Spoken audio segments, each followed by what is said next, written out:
Di saat satu keadaan tidak aman. Kalau kita menyimpan uang di saku sendiri atau di celengan sendiri, di peti sendiri mungkin tidak aman. Adanya adalah milik negara atau lembaga keuangan yang di dalamnya ada riba. Tapi di situ aman.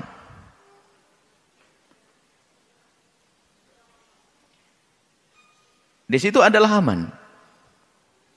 Cuma ada ribanya bagaimana? Jika uang Anda adalah tidak aman jika Anda taruh di kocek, kemudian Anda titipkan di tempat yang di situ ada ribanya dan mengkhawatirkan kalau tidak Anda titipkan di situ, maka saat ini Anda adalah dalam keadaan darurat.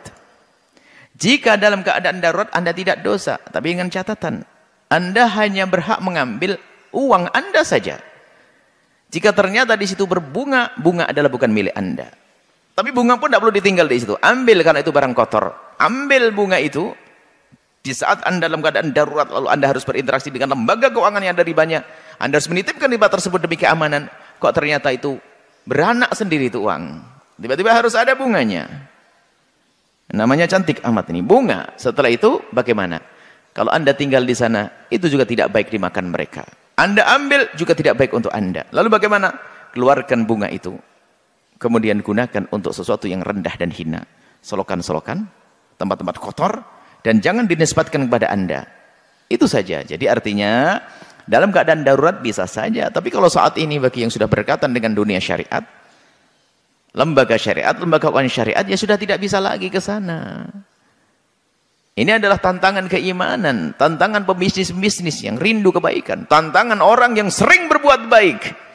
Bisa ndak hijrah semacam ini? Kalau ada kekurangan di lembaga keuangan yang dikemas dengan syariah, ada kekurangan, itu PR bersama. PR bersama. Kalau ada kekurangan produk manusia, artinya apa? Mereka adalah satu lembaga yang berusaha untuk menghadirkan nilai-nilai syariat. Kalau tidak sempurna, kita sempurnakan. Namanya syahsiyah itibariyah, satu lembaga itu sama dengan seseorang. Orang pengen baik tentu ada kekurangannya. Lembaga ingin dikemas dengan baik, ada kekurangannya. Tugas yang menyempurnakan ya kita. Jangan digembosi, sama aja itu. Nggak benar itu. Nah, kami himbau kepada siapapun yang rindu kemuliaan, mari kita mulai hijrah dengan serius. Kalau Anda sekarang masih di kubang tersebut kehinaan, niat dulu, berusaha, berpikir, berencanakan. Allah Maha tahu apa di hati Anda. Allah tahu apa di hati Anda. Kalau Anda belum bisa hijrah hari ini, minggu depan, tiap minggu depan, tahun depan, yang penting jangan sampai sombong dengan petuah ulama.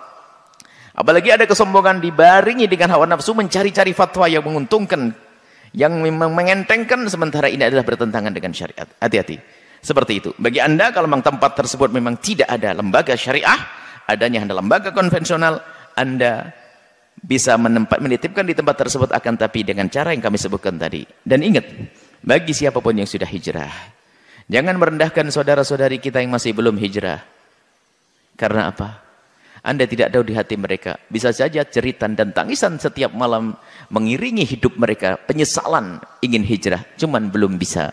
Maka tidak boleh kita suudon. Dan hendaknya kalau Anda tulus, hendaknya Anda selalu mendoakan. Jika ada saudara, apalagi dia sering berjuang dalam kebaikan, dia selalu melakukan kebaikan, akan tapi ternyata kelemahannya adalah lembaga keuangan yang diambil masalah adalah masih dalam urusan riba, Anda doakan semoga Allah mudahkan untuk hijrah.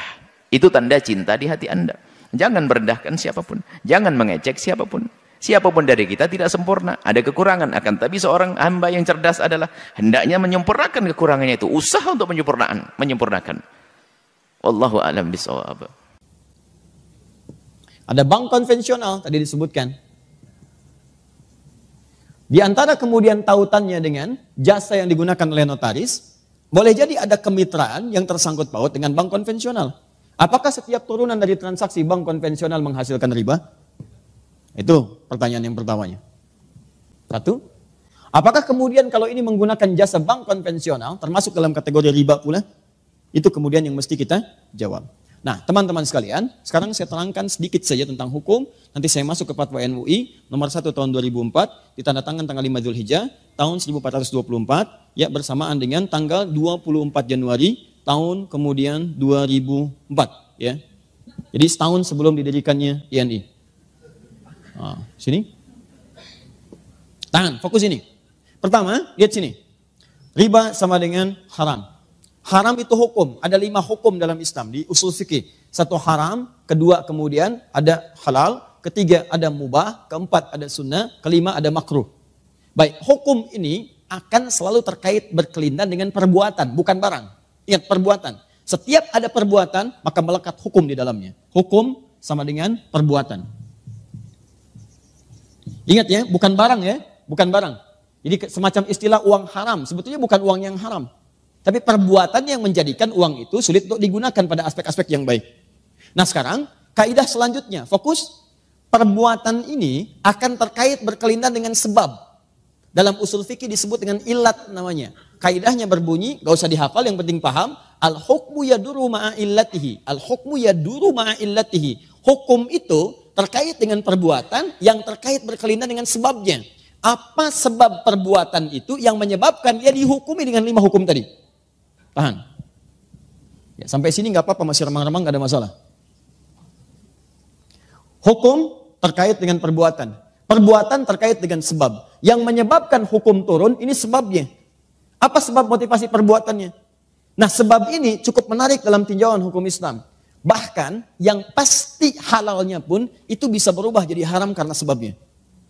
Seperti yang haram pasti pun itu bisa berubah menjadi halal karena sebabnya. Contoh, sholat. Sholat itu halal atau haram? Sholat, bahkan wajib. Hukumnya wajib, halal bahkan wajib. Wajib dikerjakan. Tapi ternyata yang wajib ini bisa menjadi haram dikerjakan saat ada sebab tertentu yang mengiringi penunaiannya. Contoh, sholat dengan riya. Riya itu pengen dilihat orang. Orang sholat harusnya dilihat Allah. Dia sholat motivasinya pengen dilihat orang. Sebab dia sholat ke masjid itu karena pengen dilihat orang, bukan pengen sholatnya. Maka turun ayat fawailul lil musallin. Celaka orang sholat, disebut celaka. Jadi Anda bayangkan, yang sholat aja ada peluang celaka, apalagi yang gak sholat.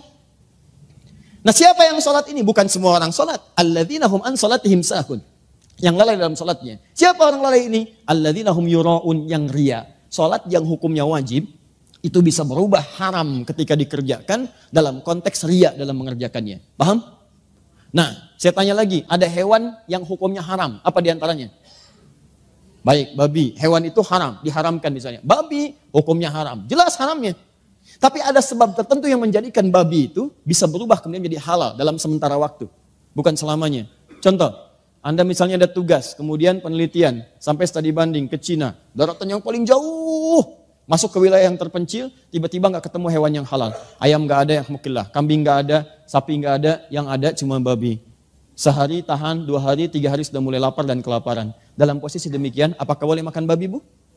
Tidak, besar begitu babi. Tidak bisa. Yang boleh makan daging babi, setelah itu dipotong dulu, dimasak dulu. Babi kan besar, bagaimana bisa dimakan? Ya. Nah, lihat sini. Tahan. Fokus ini. Jadi, ambil sebagian dagingnya, kemudian dia mulai dibersihkan, dia dimasak dengan baik dan sebagainya. Dan di saat itu dia menjadi halal. Lihat, halal untuk dimakan untuk menutupi rasa lapar saja, bukan untuk dinikmati. Bukan untuk dinikmati. Ya, jadi sifatnya sementara. Perhatikan baik-baik ya. Semua yang berhukum tetap ketika ada sebab tertentu pasti sementara sifatnya. Ya, ini siap, lihat baik-baik. Ini hukumnya haram. Karena ada sebab tertentu, maka dia sementara menjadi halal. Sampai hilang sebabnya itu. Begitu Anda kemudian menemukan ayam, maka babi sudah tidak halal lagi. Tinggalkan babi. Sekarang yang dimakan apa? Bukan ayam besar begitu, daging ayam yang dimakan. Ya, Anda sembelih dulu, kemudian potong itu, masak dengan baik, baru dimakan. Babi tinggalkan, maka hukum halal bagi babi pada satu yang sementara sudah tidak berlaku lagi. Sekarang maaf, sampai sini paham gak? Kalau sudah paham, pemahaman ini secara simpel saja, mari kita terapkan dalam pertanyaan tadi. Lihat baik-baik, riba jelas haramnya. Bank konvensional memuati suatu hukum yang di dalamnya mengandung unsur riba. Bunga yang telah ditetapkan sebelumnya. Kemudian dia bisa bertambah. Bahkan lebih fatal daripada jahiliyah. Saat jahiliyah itu jatuh tempo, baru kemudian kalau tidak bisa bayar bunga berlaku. Bank konvensional sebelum jatuh tempo sudah dituliskan. Sekian. Bahkan dia bisa bertambah. Itu jelas riba. Tahan sebentar. Nah, di sisi yang lain, ada fundamental ekonomi yang menentukan stabilitas dalam muamalah. Bahkan dalam sistem pemerintahan. Nah, sekarang pertanyaannya, lihat baik-baik. Kalau ekonomi tidak berlangsung dengan baik, maka syarat mendapatkan ketenangan dalam dunia pemerintahan kata Al-Quran cuma 2. Itu yang paling utama. dalam surat Al-Quraisy, "Liila fi Quraisyin, ila fihim rihlata syita was sayf, falyabudu rabb hadzal bait, alladzi at'amahum min ju'." Satu, wa amanahum min khauf. At'amahum min ju' itu stabilitas ekonomi. Yang kedua, wa amanahum min khauf, stabilitas politik. Kalau dua terganggu, maka akan menjadikan goncangan dalam pemerintahan. Ekonomi kuat tapi politik gak bagus, goncang. Maaf, politik kuat tapi ekonomi gak bagus, goncang. Yang jadi persoalan, transaksi-transaksi dalam kehidupan itu bagian dari putaran roda untuk menguatkan nilai perekonomian. Sekarang persoalannya, dalam dunia perekonomian kita ini, taruh ada terkait dengan jasa-jasa notaris. Maka digunakanlah kemudian kemitraan dengan bank. Pertanyaannya, bagaimana ketika saya menggunakan hukum ini sementara di dalamnya ada riba? Maka semua ulama sepakat termasuk dalam Fatwa Ulama nomor 1 tahun 2004 dari Majelis Ulama Indonesia, kalau dalam lingkar pekerjaan itu ada bank yang masih menggunakan nilai-nilai syariat, bank syariah dengan konsep syariah yang benar, ya dengan turunan-turunan yang benar, maka jelas solusinya. Ini yang digunakan sebagai fasilitator dan haram menggunakan yang ini. Tapi kalau fungsi ini tidak bisa menjangkau nilai-nilai transaksi yang sedang dikerjakan, pekerjaan yang sedang dilakukan, yang kalau kemudian tidak difasilitasi memberikan goncangan kepada nilai ekonomi atau menyebabkan madarat yang lebih kuat, maka keputusannya kemudian dituliskan, boleh ini digunakan, boleh sekali lagi ini digunakan dengan batasan sementara sambil mencari sistem yang kuat dan tetap untuk menjembatani dan memberikan fasilitator kepada apa yang sedang dikerjakan. Jadi kalau pertanyaan cepatnya, sepanjang bisa di-cover oleh bank-bank syariah dengan hukum yang benar, maka itu kemudian yang dipilih. Tapi kalau itu tidak bisa di-cover, bahkan memberikan madarat yang lebih besar, maka Anda boleh menggunakan bank konvensional dengan tujuan menggunakan sementara sebagai jembatan untuk menyelesaikan persoalan dan untuk mencari yang lebih baik lagi ke depan. Bahkan sekarang ada formulasi yang bagus. Saya sudah bertemu dengan beberapa pejabat bank di konvensional untuk mengarahkan pada nilai-nilai syariah. Walaupun akadnya kemudian teman-teman sekalian dibentuk dengan form-form yang sifatnya konvensional. Tapi nilainya bisa ditawar di situ. Misal, ada teman-teman yang ingin membuka tempat hunian. Dia mau bikin KPR. Ya, ke bank syariah, marginnya terlampau tinggi. Di bank konvensional diberikan margin sekian. Tapi persoalannya, suku bunganya tidak tetap, dia berubah. Maka apa yang ditawarkan? Dibawalah konsep syariah dengan akad yang berbeda, tapi tidak juga merugikan kemudian konsep yang ada di bank itu. Yang telah Anda tetapkan misalnya 3% ini, bagaimana kalau dibagi dengan hukum seperti ini? Jadi bank itu tetap dapat 3% juga. Tapi kaidahnya ditukar, akadnya menggunakan akad Islam. Ya, jadi bukan mengganti jubah, bukan. Jadi poinnya adalah, ini yang kami lakukan, Anda beli dulu ini. Beli ini kami berikan kemudian nilai kesepakatannya, selama 3% tadi, kita robah dulu, akadnya jadikan sebagai penjualan. Jadi Anda terima itu, jual lagi kepada kami dengan apa yang telah Anda tetapkan tadi. Jadi dari Anda tetap 3%, tapi kemudian dirobah cara akadnya, kami membayar dengan cara yang sama. Dan tidak terjadi penambahan nanti. Ketika jatuh tempo tidak bisa bayar, konsekuensinya Anda kemudian berkomunikasi dengan teman-teman Anda, saling menutupi. Supaya kemudian tidak terjadi tambahan-tambahan yang hadir atau menjadi tuntutan dari pihak bank untuk menagihnya. Nah, maka saya kira modifikasi semacam ini bisa didiskusikan. Tapi yang terbaik adalah, kalau sekali lagi ini keputusan Fatwa Ulama Indonesia, MUI, kalau ada syariah itu yang digunakan.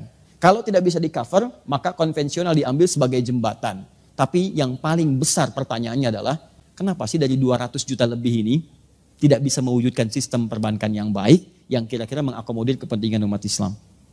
Kalau Malaysia bisa, kenapa Indonesia tidak? Ya kan? Saya kira, dan tidak ada yang dirugikan. Negara juga untung, masyarakat juga untung, maka salah satunya adalah hidupkanlah bank syariah itu. Dan dorong syariah itu bukan cuma nama. Saya ulang, dorong syariah bukan cuma nama. Namanya syariah misalnya, tapi menggunakan praktek ribawi yang lebih besar daripada bank konvensional, itu juga bermasalah. Paham ya?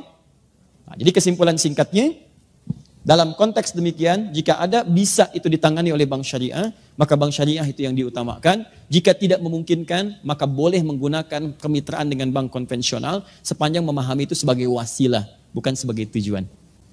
Allahu a'lam bissawab. Itu yang mengatakan bukan Adi Hidayat, yang mengatakan adalah kesimpulan dari fatwa ulama dengan referensi-referensi yang kuat. Di Quran, hadis, juga Anda bisa buka kitab Al-Majmu' Syarah Muhadzab misalnya, juz yang ke-9 karya Imam An-Nawawi. Ya, juga fatwa ulama dari luar, Majma' Buhuth yang di Kairo, Majma' Buhuth kemudian yang di Saudi dengan yang lain-lainnya menyampaikan penyampaian yang sama. Assalamualaikum warahmatullahi wabarakatuh.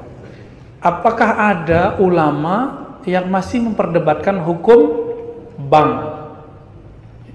Mau dengar nggak nih? Ya, ini pahit ini ya. Ini berat tapi saya wajib menyampaikannya. Ada yang lulusan Al-Azhar nggak? Ada yang pernah ke Mesir nggak? Di Mesir ada Darul Ifta. Darul Ifta itu lebih kuat daripada MUI karena MUI cuma kumpulan ormas. Fatwanya hanya bersifat himbauan.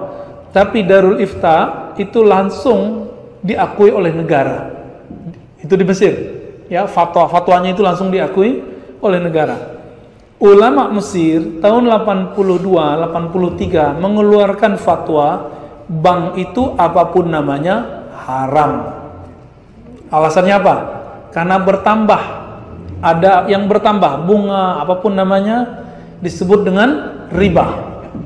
Tapi Syekh Tontowi di tahun 87, 88, 89 mengeluarkan pendapat baru, boleh, tapi pendapat pribadi.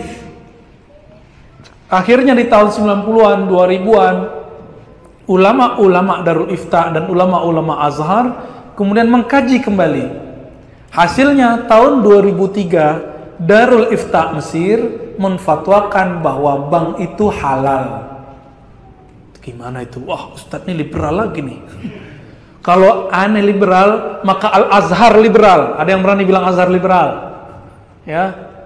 Darul Ifta liberal, ada yang berani bilang itu. Nah, liberal itu bukan itu. Liberal itu yang ngomong agamanya nggak pakai kaidah. Itu baru liberal namanya. Ya. Apa itu liberal? Yang ngomong agama nggak pakai kaidah, kaidahnya tak berkaidah gitu. Ulama Darul Ifta itu rata-rata ulama Azhar semua. Apa fatwa mereka? Bank itu sudah kami kaji lama, maka kami merevisi fatwa yang tahun 80-an itu. Jadi di kalangan ulama sendiri ada revisi. Masa yang bukan ulama maksain ulama? Ustadz kadang takut sama jamaah, akhirnya Ustadz terpaksa juga ikut-ikut sama selera jamaah. Tapi kata guru kami ya, menanggapi perdebatan itu, Syekh Ali Mustafa Yaqub, Kiai Ali Mustafa Yaqub itu punya buku. Ada ikan tuna kok pilih bawal gitu. Ada ikan apa yang gede-gede itu? Ikan kakap kok pilih teri. Maksudnya apa? Udah ada bank syariah kok masih terjebak bank konvensional. Meskipun ada ulama yang membolehkan bank konvensional. Jadi gimana sikap kita terhadap persoalan bank? Karena ulamanya beda pendapat, maka antum harus siap-siap beda pendapat. Dan beda pendapatan. Ya. Lalu ada persoalan di sini ya. Saya melihat, memandang, meneliti, mengobservasi orang-orang yang mengharamkan bank, gerakan anti riba ini nggak kafah juga. Dia gerakan anti ATM, kredit, debit, bahkan anti bank syariah.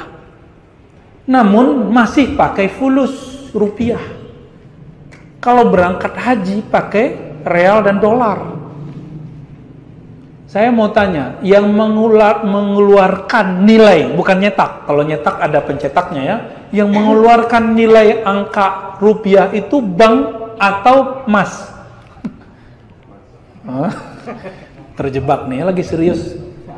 Lagi serius dibuat begitu jadi keblinger ya, keblank ya. Yang buat itu bank atau bukan? Bank apa yang mengeluarkan nilainya? BI. Antum itu mengharamkan bank tapi pakai produknya, tuh tanda nggak paham hukum fikih dan kawaid fikih. Dalam kaidah fikih ada sebuah kaidah at-tabi'u tabi'un. Kalau kamu mengharamkan A, maka apapun yang dihasilkan dari A haram. Kalau kita haramkan bank, maka antum haram menggunakan ATM, haram menggunakan fulus kertas atau fulus koin ataupun elektronik, haram semua. Maka beragama jangan picik. Jangan picik. Oh, kita kembali ke dinar dan dirham. Allahu Akbar. Dinar itu diadopsi Rasulullah dari Romawi. Ya kan? Nabi aja bisa ngadopsi, masa ente nggak ngadopsi? Ini mau kembali ke zaman barter kali ya? Mau zaman barter? Nauzubillah min dzalik. Yang dianggap ilmu ternyata ketidakmengertiannya. Tidak mengerti itu kalau bahasa kasarnya apa? Jahilun. Tapi kita nggak pakai ya, walaupun sebenarnya begitu. Jadi ulama kita beda pendapat. Saya sudah tanya ke MUI di pusat, ternyata MUI yang mereka masuk ke DSN, Dewan Syariah Nasional, itu ternyata pas dicek dompetnya, separuh itu bank konven. Tapi dia duduk di Dewan Syariah Nasional yang membawahi bank-bank syariah. Kan aneh. Iya, ternyata ulama-ulama yang yang menganjurkan bank konvensional sendiri juga belum tentu mengharamkan bank ulama yang menganjurkan bank syariah belum tentu juga menganjurkan bank. Nah, begitulah ya. Dia belum move on 100% gitu. Seandainya Indonesia ulamanya serius, ayo kita bareng-bareng tinggalkan bank syariah, bank konvensional. Hancur juga tuh. BUMN itu membawahi beberapa bank. Kalau kita tutup bank, bisa hancur negara ini. Maka bank itu salah satu nafasnya negeri ini. Antum percaya atau tidak? Buat jalan itu kalau gak ada bank gak jadi. Ya, bangun kampus-kampus Islam, kampus-kampus negeri yang Islam, pesantren-pesantren, semuanya itu yang Islami. Tanpa bantuan lewat bank gak jadi. Kalau lewat bank ketahuan mana yang gratifikasi, ketahuan nggak? Ketahuan Pak. Tapi kalau pakai kardus, pakai kotak, pakai plastik nggak ketahuan. Hati-hati di sini.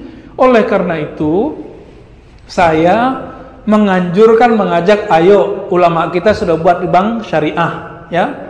Namun jika memang belum bisa meninggalkan bank konvensional, ambil seperlunya, tapi bangun semangat untuk membesarkan bank. Ustadz kok pelimpan? Bukan pelimpan, kan antum aja yang belum move on ya. Saya udah 10 tahun sebelumnya, saya nggak pernah pakai bank konven. Tapi karena dapat fatwa dari ulama Darul Ifta itu, berani lagi, terima beasiswa lewat BNI. Ya, habis itu lewat Mandiri, habis itu lewat apa gitu. Ya, akhirnya kata imam-imam kita di Darul Ifta itu, masyayikh-masyayikh kita, siapa yang terkena perdebatan ini, faliyat fiqallid man abaha. Kalau kamu terjebak dalam satu ini, maka ikutilah ulama yang membolehkannya, biar hatinya tenang. Ini masuk ke khilafiyah. Kenapa dia khilafiyah?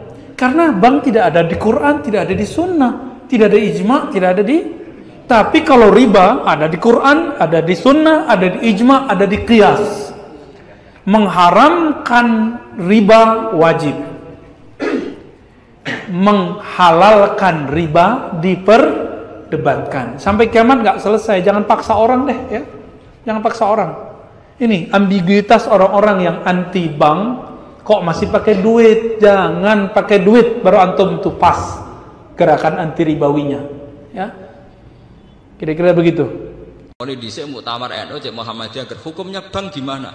Mesti kaule telu ya boleh dhisik. Sing sitoke bebas tekas haram. Sing loro awur-awuran halal. Sing telu bebas hati-hati jare subhat. Wis mulai dhisik halal haram napa? Subhat. Mulai dhisik mulai muktamar pertama 26 sampai saat ini 2010. Tapi baru kayak dibahas tetep dadi intelek. Mergo kiai sing lugu-lugu takok. Pase bank piye to? Akhire ana pakar bank kan nerangno. Berarti benten ya bank riyen. Tapi lumayan dadi paham. Misalnya ngeten, kula beberapa kali ikut ya. Dulu itu kenapa riba begitu dihujat? Mergo kaitane pancen wong melarat, utang wong sugih ben kelar mangan. Nggih, wong melarat, utang wong sugih ben kelar mangan. Fakul lama zada fil ajal zada napa fir riba. Jadi misalnya kula utang jenengan 100.000 gue mangan, janjine seminggu bayar, jebule ra iso bayar, ditambahi bungane 120 nganti 140. Intine iku terus riba begitu dihujat pangeran, wong ngutangi wong melarat kok arep-arep dibungani, ora meres kere, wong kere kok diperes. Bareng bank diwalik, wong melarat malah ra iso utang bank. Wong syarat utamane nganggo jami, sing yuta utang wong sugih. Barang kiai ini diterang. Dados bank duit negara, Mbah. Nggih, duit negara. Jumlahnya miliaran triliunan niku sing saged utang tiang-tiang sugih, terutama Cina-Cina niku. Lah niku nak jenengan haramno ngangge bunga. Berarti nyaure lawaran lho, negara ora untung. Nek ngoten benten. Mergo dekne eman, ana Cina enak-enak entuk utang kok ora bayar. Bah. Dadi kowe nak ngarapno bunga nemen-nemen ya nguntungno Cina, mergo tukang utang bank ora mbok wajibno bayar bunga. Mikir ya hukum kok nguntungno napa? Cina. Berarti benten Gus ya? Benten Pak. Ndak, artine sing penting niki balik pentingnya ulama omong. Lah gunane ya ngomong niku. Ya akhirnya tetap ora putus tapi kan lumayan. Ana proses intelektual, ana proses transfer informasi, ana proses pendidikan. Ngomong ya penting. Tapi yang bermutu lho, mau kan value diril alim ora jahil lho. Anak jahil ngomong malah ngacokno masalah. Ngalim yo ngalim yo ya ngalim. Jadi tetap penting. Sekarang itu masalah riba diperdebatkan karena ada nilai intrinsik, nilai normal yang rusak. Misalnya begini, kalau sering diskusi fikih misalnya begini. Mbah nak riba itu haram total dengan makna bunga itu ya repot. Masalahnya ada nilai bunga yang setara dengan nilai murni. Misalnya begini. Tahun 70 jenengan diutang 1.000 rupiah. 2006 disaur 1.000 rupiah ya selangit mbek bumi. Tahun 70 wong iso ngutangi 1.000 rupiah iku adol pitik jago. Saiki 1.000 rupiah iku ora entuk pangane pitik jago. Kula menangi tahun 84 niku keluarga kula kaji niku jek adol sapi loro. Padahal kajine mau 6 juta. Saiki kaji 30 juta mau butuh adol sapi telu sapi papat. Zaman tahun 84 itu wong adol sapi 6 untuk kaji sapi 6 sampai 10. Saiki 30 juta mau butuh adol sapi papat. Jadi uang 20 juta atau 2 juta itu saat itu mendapat emas berapa gram? Dikrus ngangge napa? Emas. Nah sekarang kalau 2010 ya emas itu berapa? Sebab itu dalam ekonomi Islam, dalam fikih-fikih fulus itu tidak pernah dihitung sebagai mata uang. Wa in rojat rawajan nukut, meskipun berlaku kayak uang emas, sing dihitung tetap napa? Emas. Dan ternyata di bank-bank dunia sampai sekarang yang dihitung juga terus napa? Emas. Lah coba dalam masalah kayak gini terus kamu samakan dengan riba dengan arti bunga ini kan beda sekali. Itu kan penyusutan faktor deflasi, faktor pengurangan nilai uang. Lho nggih to nggih. Misale sampean diutang tahun 80, diutang 2 juta. Tahun 2010 disaur 2,5 juta. Terus kowe ngukumi se 500.000 riba, mergo nambahi. Jare sing ngutangi tambah apa cek rugi aku. 2 juta dhisik 2 juta saiki, tengah saiki ku jek akeh 2 juta. Mbok arani riba gak trimo tenan lho. Kok mbok arani riba ku piye aku cek rugi kok mbok arani apa? Riba. Wong dhisik aku ngutangi kowe 2 juta wis adol sapi, saiki 2 juta untuk wedhus misalnya. Lah, barokah diskusi niki kula mboten nentokno hukum lho nggih. Ini ndak saya dalam konteks nentokno hukum mboten. Barokah diskusi akhirnya kiai-kiai ku roh masalah yang terjadi dalam sistem keuangan. Berarti benten Gus, ya benten. Akhirnya ana lahir kaul, subhat ya Gus, ana subhat.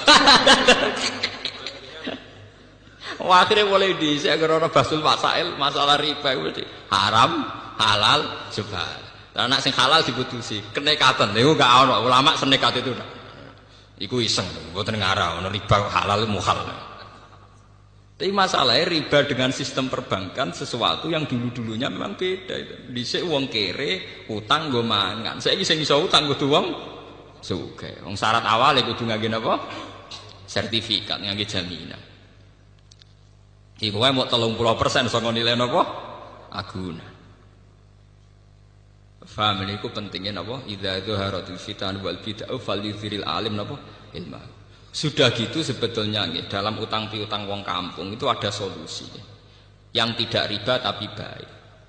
Nabi dawuh khiyarukum ahsanukum qada'an. Sing apik sing utang ku tahu diri. Iku Nabi nate utang pedet disaur sapi. Nggih, Nabi nate utang pedet disaur napa? Sapi. Ketika sahabat tidak mau nerima, ya Rasulullah, yang saya pinjamkan ke jenengan itu pedet. Ora, aku wong apik. Nah apik ku nak nyaur diluwahi jarene. Aku wong apik, wong pilihan. Wong pilihan ku ning dinggon ya ngluwahi. Terus ana dawuh khiyarukum ahsanukum qadha. Dadi kowe nak ngaramno riba nemen-nemen niku mendukung gerakan medhit. Nggih catet nggih. Kowe ngaramno riba gerakno pasukan medhit, nguntungno Cina sing nggawa dhuwit negara. Dadi cara bahasa kasare ngeten, umat Islam ngringano bebane Cina. Mergo nak utang bank ra usah bayar bunga. Gelem kowe nguntungno. Paham ya? Jangan makanya nggih. Tenggene Quran istilah-istilah riba itu mesti ekstrim karena dulu konteksnya itu begitu. Tapi sekarang masalah riba, masalah bunga macam-macam wis konteksnya luas. Kita tidak akan mengatakan riba itu halal, tidak akan mengatakan riba itu halal ya tidak akan. Tapi kita tetap bilang konteksnya apa, dalam masalah apa. Sehingga kita kalau ada bahsul masalah harus detail. Riba yang kayak apa? Paham ya? Riba yang kayak apa? Wong kalau kita ngaji kitab-kitab fikih besar tuh riba ya sampai 3 sampai 4 bagiannya sampai 7. Nak ning matan wis 3 iku sarai iso dadi 6. Sarai-sarai iso dadi 7. Padahal ning matane judule wa aqsamur riba salah satu salamat. Nak matan wis 3. Iku sarai iso 8. 8 sarai-sarai iso 10.